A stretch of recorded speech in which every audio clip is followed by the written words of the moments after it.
Pasada kan mga bareta. Naga City Infirmary, pigihidali ng tapuson sa Barangay Carolina.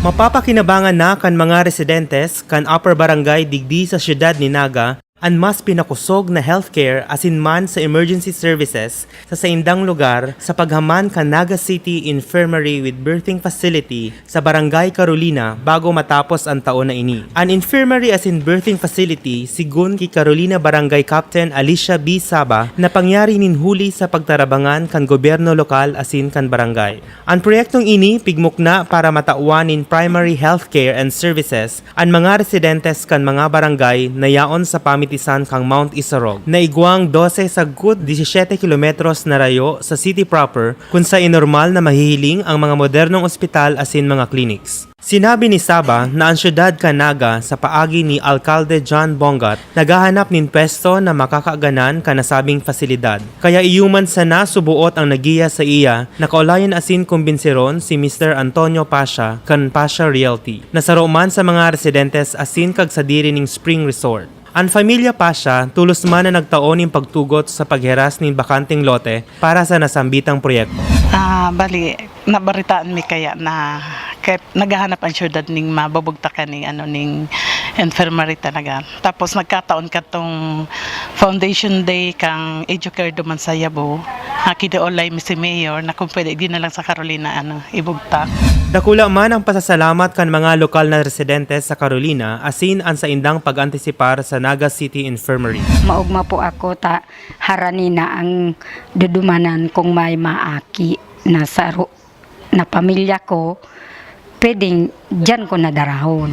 Nakulang kagianan po sa muya digdita. Arog ko, solo lang talaga akong midwife. Pirang barangay ang covered ko. Minsan panikwason, Sibao, Lugsad. May tinangis pa, Pakol, sa San Isidro, sa Ang Carolina. Dakulang kagianan ko na magkailan ng infirmary day. Para sa Nagangunya News, RV Osma. Cooperative Development Office kan Pasig naging bisita sa Naga. Liwat binisita ang Naga nin mga lokal na turista parte kan padagos na programa kan lokal na gobyerno na inaapod na lakbay-aral. Kanakaaging Lunes, nagkaigwanin courtesy call ang City Government of Pasig Cooperative Development Office asin ang Pasig City Cooperative Development Council na may obhetong manudan ang mga best practices manungod sa cooperativism digdi sa syudad. Si Vice Alcalde Nelson Legacion asin si Konsehal Gabriel Bordado nagtaon ng diskurso sa mga partisipantes. Tinukar man sa indaan manlain-lain na programa sa epektibong pagpalakaw ng gobyerno lokal na nag-inspirar sa mga bisita. Sa entrevista kay Ms. Mayan Mirabete, Officer in Charge kan Pasig City Cooperative Development Office asin man sarong Bicolana, sa iyang tigpasabot kung taano naisipan nindang pilion ang Bicol Region para sa saindang educational tour. Number one is that we learned from our former Secretary Robredo the transparency, good governance, and also yung mga best practices ng mga co-op na pupuntahan pa namin as we spend our day here in Bicol. Para sa Nagangunya News, John Breeze. Cooperative Development Authority sa Bicol nagsisilibrar kan Cooperative Month. Sa irarong kan temang kooperatiba, maaasahan sa pagsulong ng kabuhayan at kapayapaan ng bayan, ang Cooperative Development Authority o CDA digdi sa Bicol, padagos nagsasagibo ni mga programa asin aktibidades sa pagselebrar kan Cooperative Month sa bilog na bulan kang Oktubre. Kumbaga, that was the theme adopted for this year's Cooperative Month celebration to underscore, to give emphasis to the indispensable roles of cooperatives in the livelihood and the peace, to ensure peace in the country. So kasi hindi lang siya simpleng economic organization, hindi lang siya business organization, but there's more to it. Yung social commitment niya sa community where they operate. Sa entrevista kay CDA Region 5 Director Attorney Maria Lourdes P. Pacao, sinabi niya na ang mga kooperatiba dailang sana nagpo-function bilang sarong grupo sa pagnegosyo, kundi siring man bilang grupo na igwanin social commitment sa komunidad kung sa insinda may operasyon. Pigsaro-saro man ni Attorney Pacao ang mga inaantisiparang mga aktibidades, ngunya na bulan kabali na ang mga manlain-lain na provincial fora asin programa sa bilog na reyon. May mga kanya-kanyang activity sa bawat probinsya. So, yung Camarines Norte will be having their, kumbaga meron silang yung especially yung munisipyo ng Jose Panganiban, meron silang sariling Cooperative Month celebration, meron silang mga activities, but these are most centered on school children. So dun sa Jose Panganiban, importante sa kanila na pagtuunan ng pansin yung mga school children. So kumbaga at this early age, minumulat na nila yung mga bata sa kahalagahan ng kooperatiba by staging contest in essay writing, slogan, poster making, and then co-op quiz. So these children are envisioned to be the future leaders of the cooperatives in Jose Panganiban.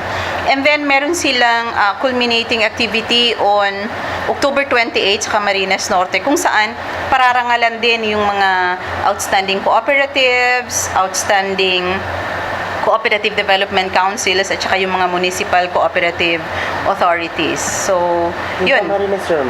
Sa Camarines Sur po, magkakaroon din ng Cooperative Forum on October 29 kung saan magtitipon-tipon din yung mga cooperative leaders in Camarines Sur. Will be inviting some agencies na kung saan sila yung palaging nakakasalamuhan ng mga cooperatives para sa kanilang mga programa and siguro para din ma-address yung mga concerns na kinakaharap ng ating mga cooperatives with respect to that agency. And then of course, since nagkakatipon-tipon na yung mga cooperative, so kailangang merong ano ba yung a call for action. Ano ba ang mga dapat pang gawin ng bawat kooperatiba?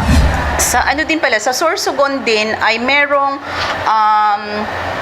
medical mission activity na pinangungunahan ng isa sa pinakamalaking kooperatiba namin sa Bicol Region.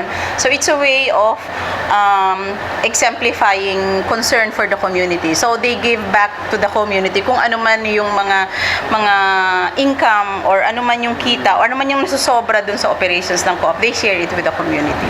Okay, so yung ating cooperative sa Camarines Sur and sa buong Bicol Region, ang pwede nating sabihin is slowly gradually they're growing into big, sustainable, and feasible economic organization. Hindi lang pala economic, sabihin na natin siyang is a social enterprise because of yung two-pronged concern nila, yung the economic part and then yung the social concern for the community and the members. So, they may not be as big as the other cooperatives in other regions, pero slowly they are getting there. Para sa Anaga Ngunya News, RV Osma. Meat Safety Awareness Month, pigsisilibrar sa Naga. Forum sa Meat Safety and Sanitation, Ginibo. Bilang pagselebrar kan Meat Safety Consciousness Month celebration, nagsigibo nin sarong forum manungod sa Meat Safety and Sanitation ang City Veterinarian Office katuwang ang National Meat Inspection Service Region 5 kanakaaging Webes sa Naga City People's Hall. Nag-atindir sa nasabing pagtripon ang manlain-laing meat dealers arug kang mga miyembro ni Naga City Butchers Association. Sa entrevista kay Dr. Ernesto Tabing, an OIC Regional Technical Director ka National Meat Inspection Service Region 5, sa iyang pigtukar ang mayor na obheto kang isinasagibong Meat Safety Consciousness Month celebration. So in collaboration with the local city government of Naga through City Veterinary Office, I suppose, nagkakaroon kami ng parang information caravan and consultation, information dissemination sa mga stakeholders din namin, sa mga meat traders, sa mga cold storage operators, sa mga local meat traders, yan, yung inano namin. Ang Meat Safety Consciousness Month celebration nagpapadagos ngunya na bulan para ipagirumdom sa mga paratinda asin mga konsumidores kan tultul na meat distribution para maprotektahan ang salud kan sa tuyang namamanwaan. Para sa Anaga Ngunya News, John Breeze. Parokya kan St. Jude Tadeus saro ng Archdiocesan Shrine. Mga aktibidades sa kapiestahan ni San Juan Tadeo kasado na. Maugmang ipinaabot ni Monsignor Sosimo Sañado sa Anagangunyan News na sa maabot na Oktubre 28, iitaas na komo sarong shrine ang St. Jude Parish digdi sa syudad ni Naga. Ini sa kabutan ni Arsobispo Rolando Terona kan Cáceres. Ipinahayag man kan Monsignor na nag-agi ang sa indang parokya sa sarong halabang proseso antes ang desisyon kan Arsobispo. Ninhuli ka ini, magkakaigwanin magkakanigong pribileheyo ang pwedeng makua kan mga masimba sa St. Jude Parish arog kan indulhensya plenaryo. Pag sinabit ang Archdiocesan Shrine, this is open to everybody. Sa gapos, anybody may debosyon kay St. Jude, anybody na magdigdi, and then igwang accepted mo iyan, and unshrine man, anpadi dyan, o whoever ang mga yaon dyan, may obligasyon na magtao din sabiyon tangayang giya, dalan, channel, means of the sanctification of the person. Pighirasman kan Monsignor ang sa indang mga aktibidades sa paaboton nindang kapiestahan sa Oktubre 28. Sa piyesta, siring na kaini. Sa Sunday, we will start our Novena Masses. 9 days, immediate preparation for the fiesta. And of course, on those days, kadako kan ma-pilgrimage digdi. In fact, sabi ko nga nila, day ako mapadakula kan simbahan na ini. Day na ko kaya ni magaba, tanganing extend pa. Kundi tama na yan, papagkanigo na yan. Then, more on the spiritual mga preparations kami. And then, on the fiesta itself, igwa kami activity kayo ning inapod mo ining alay ki St. Jude. So, there will be a civic and military parade in honor of St. Jude. And this is one way of bringing all together the people here, not only in the mass, not only in the other activities, but in such kind of activity. So, dyan yan. And then, sa afternoon, the Archbishop will be coming, and that will be the solemn declaration of the shrine of the parish as a shrine. Para sa Anagangunyan News, Jeff Achas. Mga magurang kan St. Joseph School na nagkukontra sa temporaryong paglipat kan eastbound terminal sa lugar na harani sa indang natad, naghampang asin dinangog sa public hearing kan Public Utilities. Public Utilities Committee nagdesisyon na irekomendar sa sanggunian ang suspensyon kan pag-implementar kan ordinansa.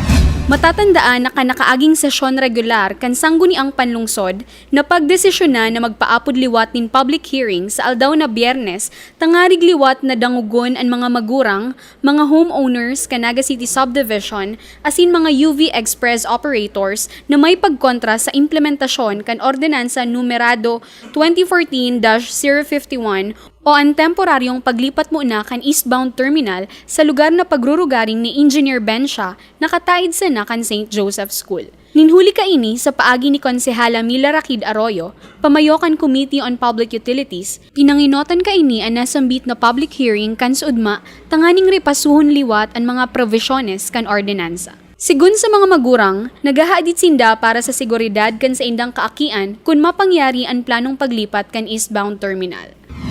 Actually, safety of the children ang main consideration. Bakit dapat hindi do-construct? I cannot suggest more of, baka may mahanap pa silang iba. It's been years na rin naman na wala naman talagang official terminal talaga ang PUV dito sa Naga City. And why now? Why, at saka of all places, why naman doon? Ninhuli ka ini, nagdesisyon ang komitiba na erekomendar sa plenaryo kan sanggunian ang pagsuspender na kan ordinansa. Mientras, sa parking area mo na kan Jose Robredo Coliseum ma-terminal ang mga driver kan mga UV Express na eastbound. Natapos ang urulay sa pagtaram ni Mr. Wilfredo Prillas Jr., ang City Development and Planning Officer, na pigpresentar man kan plano kan syudad sa pagdevelop na kan permanenteng eastbound terminal na mamubugtak sa daga na pagsasadiri kan syudad na nasa tagiliran na parte kan Coliseum asin nasa likod kan presenteng IBM sa CBD2. Para sa Anagangunyan News, John Breeze. Pagkundusir kan Educare Got Talent, naging matarayumpo. Pinanginotan kan Naga City Hall Coral asin mga kaakian, hali sa Naga City Children's Home ang Educare Got Talent. Sarong programa na ang katuyuhan tawaning pagkakataon ang mga kaakian na nagkakalase sa EduCare sa Naga. 15 mga partisipantes na hali sa man iba-ibang EduCare centers ang nagtumar parte sa okasyon na nagpahiling kan sa indang talento asin tibay sa pagkanta, baile asin sa pagtula. Sigon ki Konsehal Elmer Baldemoro, Chairman kan Sangguniang Panglungsod Committee on Children, ang EduCare Got Talent yaon na sa ikaduwang taon, nasaro sa mga mayor na aktibidades ngunya na taon sa pagselebrar niyato kan Children's Month digdi sa Naga. Ining EduCare Got Talent pang duwang taon na ini na ginigibot during the month of children's celebration dahil ang Oktubre po baga ayo ang bulan kang kaakian. So tinatawan tamang pong lugar itong mga EduCare pupil to showcase their talent. Kaya sa panduwang taon na ginigibot ang EduCare Got Talent, ipapahiling naman kang sa tuwang mga kaakian ang sa indang manlain-lain na talento. Naguno kan EduCare Center kan Barangay Dinagaan enot na pwesto sa nasabing kompetisyon. Para sa Naga Ngunyan News, Jeff Achas. Organizer kan Miss Naitas Bicolandia Pageant, tinuwadan ang mga kandidata. Mga kandidata nagpahayag kan sa indang pagkauyam. At siya nabanggi, sarong beauty pageant kuta na ang satuyang durungan na dadaralanon sa Jesse M. Robredo Coliseum. Ini ang Miss Naitas Bicolandia na pig-organisar kan Naitas Bicol na sarong organisasyon ng mga travel and tour operators sa Kabicolan. Alagad ini dain na madadagos ninhulit ang organizer na kagrugaring man kan Everest Tours na si Noel Aguirre bigla sa nang nagdesisyon na ikanselar ang nasambit na pageant. Ninhuli ka ini, nagpahayag nin labi-labing kasuyaan ang mga kandidata na kabali digdi. Sa entrevista niya mo sa sarong kandidata na nakiulay sa Naga Ngunyan na itago ang sa iyang lalawgon asin ngaran sa kamera, sinabi ka ini na pigrawrawan sa nakan organizer ang sa indang oras asin mga kapagalan. Well, actually po, sabi niya sa Muya ka sa ugma, nagpa-practice kami na maduma na kami sa Coliseum. Bigla na lang siyang nagpaapod ng urgent meeting na dapat dayaw ng parents, yaw ng handlers. So nagtaka kami kung taano. Pero syempre naisipan may ibang agenda. Tapos bigla siyang nagsabi na si Isay ang mga first timers, si Isay ang mga baguhan, si Isay ang mga datihan kasi halata daa. So ang sabi niya sa Muya, duman siya nagpuon na ang iba daan naghambog kang height na tig-declare. So naisip mi, ano ang gusto niyang sabihon? Bigla siyang nagsabi na ipopostpone niya ang pageant night from October 18 to February 2015. No definite date yet. Tapos sabi mi, ano? Sabi niya, kasi nga we would like to have nga an exemplary event. Kasi launching. Ninhulit ang nasasaabit man sa kontrobersiya ang gobyerno lokal kan Naga, lalo na pag-abot sa sponsorship, hinagad man kan sa indong Naga Ngunyan News, ang lado kan syudad sa paagi ni Mr. Alex Santos, pamayo kan Arts, Culture and Tourism Office. Ining Naitas Bicol chapter, nag-running iniyo sa Tuya sa City kang, if I'm not mistaken, mga July pa or August. Basta before pa kang bagyo, naghagad man na ng assistance sa Tuya. Ang pig-provide na assistance kan City, basically ang pig-commit sa inda, si use kang venue, tapos kung ano man na facilities na yaon ta, basically in-kind lang na assistance. So iyon si napag-ulayan, iyon man yan si pig-finalize sa inda. So ang nangyari, kang kay itong maharani na talaga, naghahagad sinda additional na assistance na pig-disapprove ng kan City. Ta primero, di man kita pwede magtao ng financial assistance talaga sa inda. Sa kadakula naman si pigtao tan tabang. So iyon lang to sinaging role kang city government talaga. Basically kay NEU, private na organization ang nag-organize. So si organizer kay NEU, they claim to represent a bigger national organization. So kumbaga, NEU kay lakdang NEU kang Naitas Philippines through Naitas Bicol chapter na pig-represent kang ining organizer. So at the same time kaya sa pagkakaaram ko, DOT accredited ini yung organizer. So pag kaya accredited kang DOT, usually Department of Tourism po kaya ang may talagang jurisdiction over them. So base yan sa RA 9593 na pag accredited ka na establishment, may jurisdiction over that would be the Department of Tourism. Para sa Naga Ngunyan News, Jeff Achas.